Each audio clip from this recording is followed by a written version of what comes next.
решение передать орден Ленина, высшую государственную награду СССР, Музею боевой и трудовой славы города Малгобека.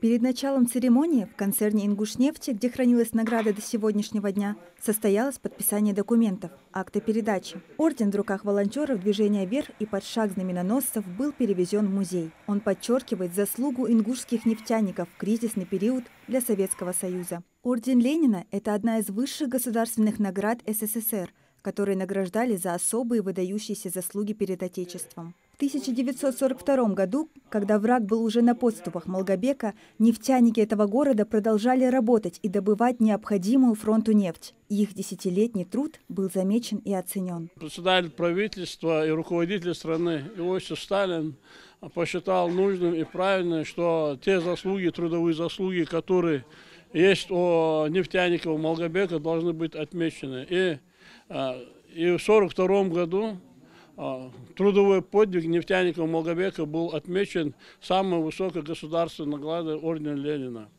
Беслан Зейтов 9 января 2024 года на встрече с главой республики поднял вопрос о передаче ордена на хранение в музей Малгобека. При поддержке городской мэрии и управляющего «Ингушнефть» Арчакова Ахмеда процедура была начата. Начало церемонии прошло под гимн России и Ингушетии. Это историческое событие собрало вместе представителей разных поколений, чтобы почтить память наших предков и сохранить их культурное наследие. Я думаю, это историческое событие не только для нашего города, но и для нашей республики. Как и любой человек, я испытываю очень такие, знаете, волнительные большие чувства, потому что действительно это важно. Я принял какое-то участие при передаче этого ордена в наш музей.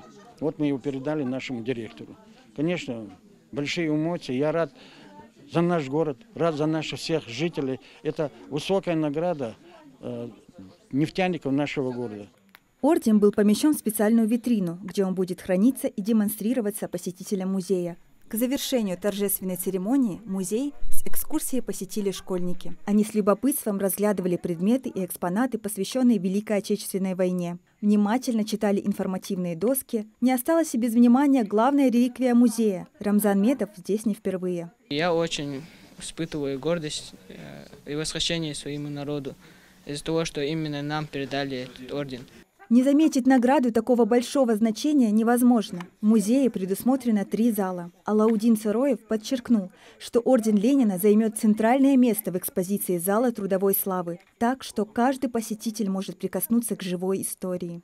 Молодому поколению я бы хотел бы посоветовать почаще приходить в наш музей, знакомиться с нашей историей, с нашими заслугами, особенности Великой Отечественной войны, в канун празднования 80-летия победы в Великой Отечественной войне.